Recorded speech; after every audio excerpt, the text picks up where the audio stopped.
నేను స్పష్టంగా చెప్తున్నా.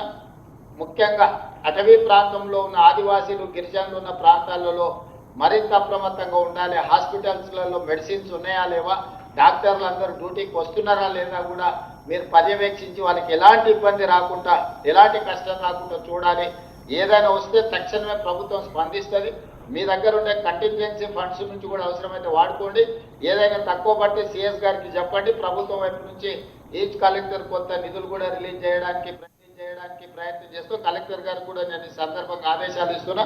అత్యవసర సమయాలలో కలెక్టర్లకు ఖర్చు పెట్టడానికి కొన్ని నిధులు కూడా వాళ్ళని అడిగే పరిస్థితిని బట్టి అప్ టు 1 crore వరకు వాళ్ళ ఖాతాలలో నగదు ఉండేటట్టు చూడండి. అత్యవసరంగా కలెక్టర్లు ఏదైనా అవసరమైతే వాళ్ళు ఆ క్షేత్రస్థాయిలో వాటిని వినియోగించుకోవడానికి. ఎందుకంటే చిన్న చిన్న అవసరాలకు కలెక్టర్లు నిధుల కోసం ఎదురు చూడాల్సిన పని లేదు, వాళ్ళకు అందుబాటులో పెట్టండి. అదేవిధంగా మనకు నీటిపారుదలకు సంబంధించి కూడా ఉత్తమ్ కుమార్ రెడ్డి గారు క్లియర్గా చెప్పారు. మీరు వచ్చే నీరును ఒడిసి పట్టుకోవాలి, ఒడిసి పట్టుకున్న నీరును సరైన విధంగా వినియోగించుకోవాలి. నీళ్లు ఇరవాలి, ఎవరు ఫోర్స్ చేస్తే అట్లా కాకుండా రేషనలైజ్ చేసి ఏం అవసరం ఉంది. ఎందుకంటే జూలైలో 21% మైనస్ వర్షపాతం ఉంది. కాకపోతే మంచి వర్షాలు వస్తాయని ఎక్స్పెక్ట్ చేస్తున్నాం. గోదావరి బేసిన్లో కొంత తక్కువ ఉంది, కృష్ణా బేసిన్ కొంత బాగానే ఉంది, కానీ గోదావరి బేసిన్లో కొంత తక్కువ ఉంది. గత సంవత్సరం మనము దేశంలోనే అత్యధికంగా 2,85,00,000 మెట్రిక్ టన్నుల వరి ఉత్పత్తి చేసి దేశంలోనే మొదటి స్థానం నిలబడ్డాం.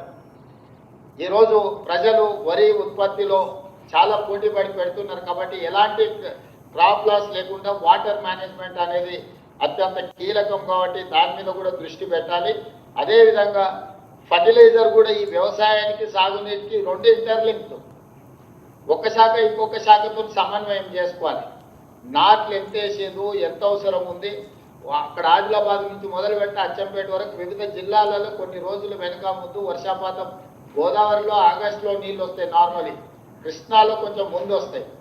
కానీ దాని ప్రకారం వ్యవసాయం కూడా జరిగితే యూరియా కూడా ఏ రకంగా తీసుకోవాలో ఈ నీళ్లను అంచనా వేసుకుంటూ వర్షాలను దృష్టిలో పెట్టుకొని కంప్లీట్గా వాటర్ మేనేజ్మెంట్ చేసుకుంటూ ఈ వ్యవసాయానికి తగ్గట్టుగా ఈరోజు మనము ఎరువులను కూడా రైతులకు అందుబాటులోకి తీసుకురావాలి.